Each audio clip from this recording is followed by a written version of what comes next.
povratak iz kasarne. Jeste, na njima je se čekalo poduže vreme da bi došli na taj određeni sastanak.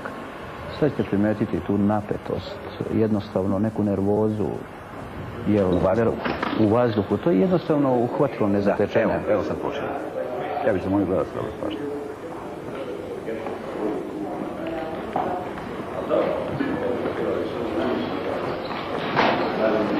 Vidite ovo bledilo na Fikretu.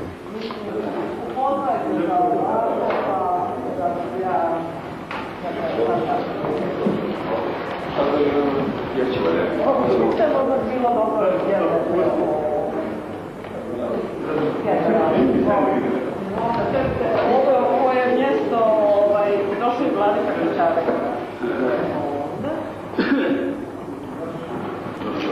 Dobar dan. Dobro je, kako ste vi?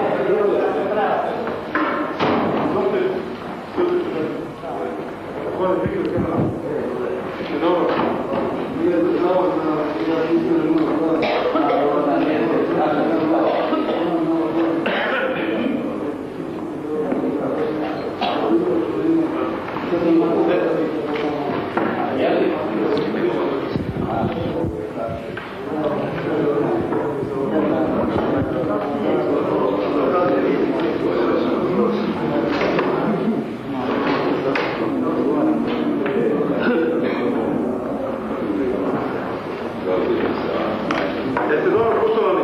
Dobro, odlično. Jel da? On 6 ujutro je stigao, tamo se obrio i na posao.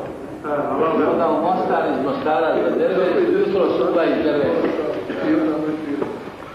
I onda opet tu.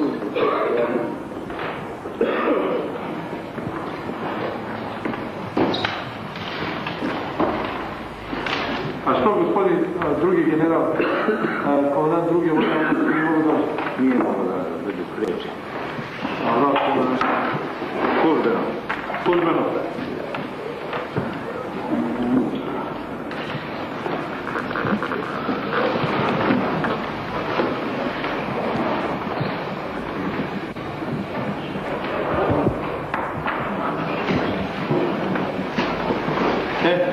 Što mene zadužiš da ja vodim ovaj sastanak, ja ću samo malo da...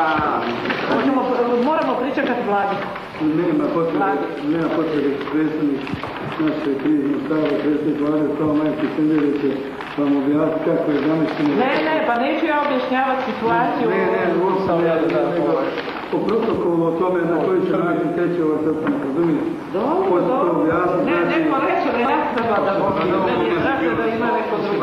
Ovo su Srbi zakon. Samo moment, znači ovaj sastanak je otprilike jedne neformalne prirode, prepoznjavanje sebe bilo na televiziji Sarajeva, prećemo